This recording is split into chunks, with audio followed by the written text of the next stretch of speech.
사르트르와 카페 드 플로레, 인간은 자유롭도록 저주받았다. 장폴 사르트르는 20세기를 대표하는 실존주의 철학자로서 인간은 자유롭도록 저주받았다라는 강렬한 문장으로 잘 알려져 있다.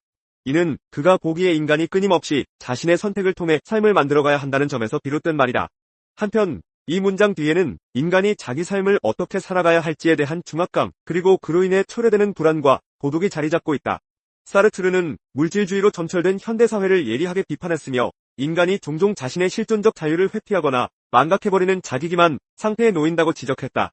그의 사상은 제2차 세계대전 이후 전후 사회의 혼란기에 큰 반향을 일으켰고 그의 대표작인 존재와 무엇, 소설 구토 등을 통해 대중적으로 퍼져나갔다. 사르트르가 활동하던 1940부터 50년대 파리의 생제르맹 데프레 지구는 지식인과 예술가들이 한데 모여 철학, 문학, 정치, 예술을 토론하던 지성의 중심지였다. 당대 지식인들은 각자 자신만의 카페를 두고 활동했는데 사르트르와 시몬 드 보부아르의 거점은 카페 드 플로르였다. 아침 일찍 이곳에 들러 식사를 하고 위층에서 글을 쓰는 것이 사르트르의 일상이었고 드 보부아르 역시 근처에서 따로 공간을 확보하여 저술 활동을 이어갔다. 사르트르가 점차 명성을 얻어가며 카페로 걸려오는 전화가 끊이지 않자 카페 주인은 그를 위한 전용석까지 마련했다. 결국 이 작은 카페 공간에서 존재와 무와 같은 철학적 저작이 탄생했고 드 보부아르의 여성주의 사상도 그 씨앗을 틔웠다.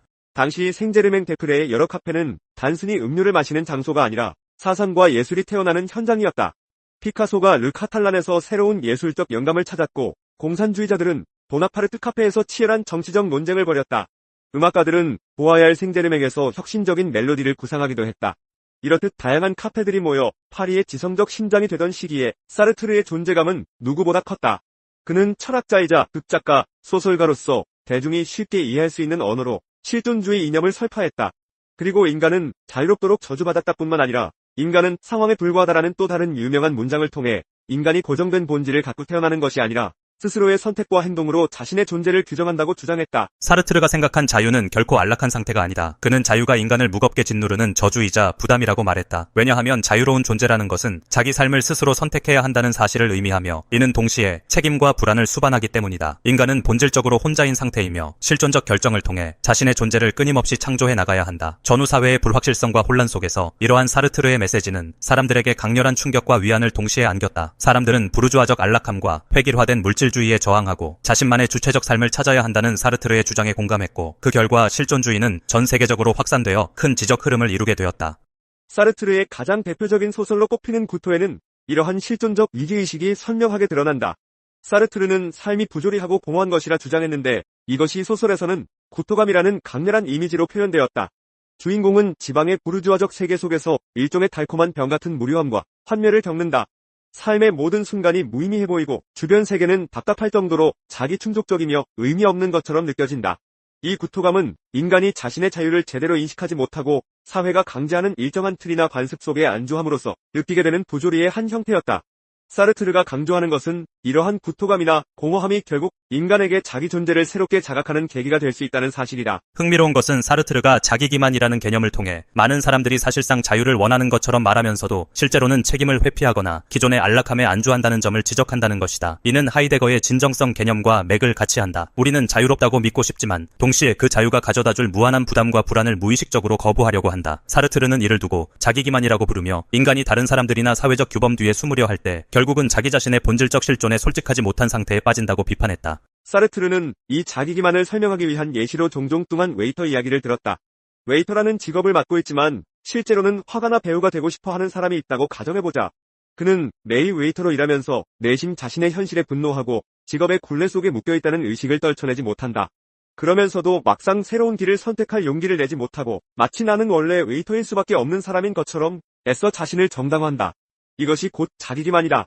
사르트르는 인생에서 진정한 자유란 바로 이런 현실적 조건으로부터 스스로 벗어나는 과감한 실천, 즉 자신을 만들어가는 선택 속에서만 발견될 수 있다고 주장했다. 이처럼 사르트르의 철학적 태도는 이론적 논의에만 머무른 것이 아니다. 그는 실제로 마르크스주의에 근접했고 시대적 과제를 해결하기 위해 철학이 현실과 접목해야 한다고 믿었다. 현실이 마르크스주의적이라면 그건 내 잘못이 아니다 라는 그의 유명한 말은 많은 지식인들이 공산주의나 사회주의 사상에 매료되었던 시대적 흐름을 잘 보여준다. 미국식 물질주의와 자본주의 시스템에 대한 비판도 이와 맥을 같이 했다. 비록 나중에 사르트르가 공산당과 갈등을 빚기도 했으나 그는 끝까지 신념을 꺾지 않았다. 이러한 태도는 정치적 이념을 넘어 인간이 자유를 통해 스스로를 창조해 나가야 한다는 실존주의의 핵심 정신과도 일맥상통한다. 사르트르와 함께 활동했던 시몬 드 보부아르 또한 여성주의 사상의 선구자로 이름을 알렸다.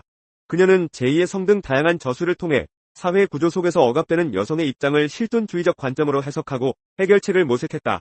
그녀와 사르트르가 매일 같이 찾았던 카페 드 플로르는 이런 사상을 자유롭게 펼치고 토론하는 살아있는 무대였다. 실제로 그곳에서는 사르트르와 드 보부아르에게 전화를 걸어 인터뷰나 토론을 요청하는 사람들이 줄을 이었고, 때로는 프랑스 지식인 사회 전체의 움직임이 카페 테이블 위에서 결정되기도 했다. 오늘날 파리를 방문하는 많은 여행자들은 여전히 카페 드 플로르를 찾는다. 그들은 한 잔의 커피를 마시며 사르트르와 드 보부아르 그리고 당대 지식인들이 나누었을 열정적인 대화를 상상한다. 물론 지금의 카페는 관광 명소가 된 지 오래이지만 그 속에는 여전히 인간은 자유롭도록 저주받았다라는 사르트르의 외침이 생생하게 울려 퍼지는 듯한 감성이 살아있다. 그곳에서 느낄 수 있는 것은 단순한 사적 호기심이 아니라 현대사회에서 있기 쉬운 실존적 선택의 중요성과 자기 기만을 벗어난 진정한 자유를 향한 갈망이다. 결국 사르트르가 말하는 자유와 실존은 인간이 자신의 본질을 거창하게 발견하는 것이 아니라 매 순간의 선택과 행동을 통해 스스로 만들어간다는 데 있다. 부르주아적 가치관이나 물질적 풍요에 안주하는 사회를 향한 그의 강력한 비판은 인간이 사회 속에서 쉽게 획일화되는 위험성을 일깨워준다. 그런 면에서 사르트르의 철학은 단지 20세기 중반의 특정 역사적 시기를 넘어서 오늘날에도 여전히 유의미하다.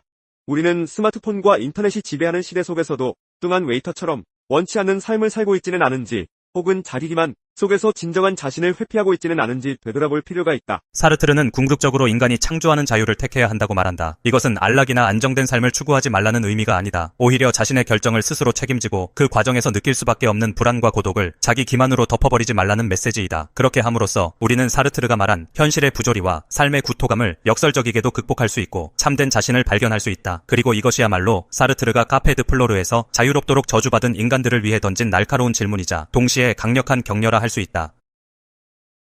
보여지는 존재, 그리고 바라보는 존재의 상황, 존재와 무. 매 순간 타인이 나를 바라본다. 타인의 시선으로 나는 세계 한가운데서 세계의 대상들과 함께 굳어버려 위험에 처한 듯이 치유될 수 없는 듯이 나 자신의 존재를 살아간다. 나에게 타인은 우선 내가 대상이 되는 존재다.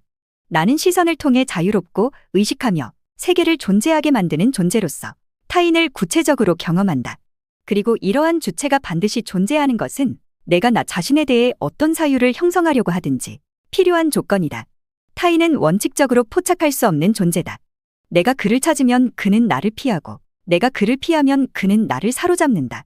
우리는 이미 다른 이들이 살고 있고 우리 밖에 위치하는 세계 속에 태어난다. 이 근원적인 상황으로 인해 각자는 자신에게 존재하기 전에 우선 타인에게 존재한다.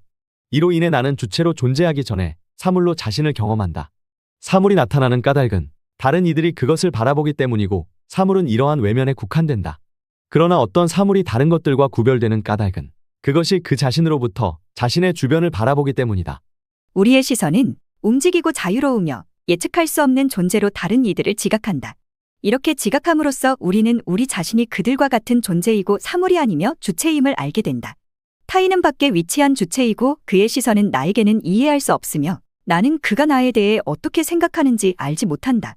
끊임없이 다른 이들에 의해 보여지는 나는 그들의 시선을 내재화하며 혼자일 때도 여전히 그리고 언제나 다른 이들이 나를 관찰한다고 느낀다. 다른 이들과 나 사이, 나와 다른 이들 사이에 어떤 관계가 존재하든지 토대에는 관계의 부재가 있다.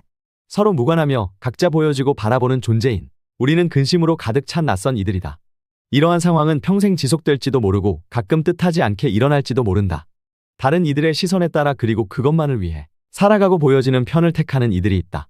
자신이 하는 일에 집중하는 이들도 타인을 굳어버리게 만드는 시선을 피하지는 못한다.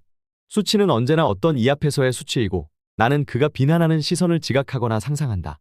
각자는 타인과 마찬가지로 자신도 타인이고 자유롭게 바라보고 행동하는 주체임을 이해해야 한다. 각자는 근본적으로 혼자인 자신이 다른 이들이 살고 있는 세계에 살고 있음을 이해해야 한다. 각자는 자신의 고독을 타인의 고독을 향해 건너가는 통로로 만들어야 한다. 각자는 다른 이들 없이는 그 자신을 알아보지도 못하고 사유하지도 못하며 행동하지도 못함을 이해해야 한다. 각자는 모든 이들에 대해 책임을 지면서 자신의 자유를 행사해야 한다. 이는 우리 각자가 인간 조건의 시험을 감당해야 한다는 말이다. 이러한 시험은 다른 이들에 대해 자신이 하는 선택에 책임을 지면서 타인의 자유를 침해할 우려를 무릅쓰고 존재하는 데 있다. 우리 각자의 주관성에 맞서라. 그대는 유일한 존재로서의 고독에서 벗어나지 못하고 이는 다른 이들도 마찬가지다. 고독이 짐이 될지 아니면 풍요로움을 가져다 줄지 선택해야 하는 이는 바로 그대다. 그대는 다른 이들의 시선을 피하지 못하고 다른 이들도 그대의 시선을 피하지 못한다. 다른 이들과 함께하는 상황이 지옥이 될지, 아니면 그들 덕분에 변화하게 되는 기회가 될지 선택해야 하는 이는 바로 그대다. 그대는 다른 이의 생각을 짐작하지 못하고 다른 이도 그대의 머릿속을 꿰뚫어 보지 못한다. 신비로움이 밀어내는 벽이 될지, 아니면 반짝이는 다이아몬드가 될지 선택해야 하는 이는 바로 그대다. 그대는 선택을 해야 하는 필요에서 벗어나지 못하고 이는 다른 이들도 마찬가지다. 다른 이들과 함께 나아갈지, 아니면 거기에 멈춰서 그들의 동정을 살피기만 할지 선택해야 하는 이는 바로 그대다. 그대 안에서 들리는 사람의 목소리는 어떤 경우에도 사람을 선택하라고 그대에게 명령한다. 근원적인 분리는 치유하지 못하기 때문에 그대와 다른 이는 서로 이어져야 한다. 자신에게 직접 다가가기는 불가능하기 때문에 다른 이는 그대의 중재자가 되고 그대는 그의 중재자가 된다.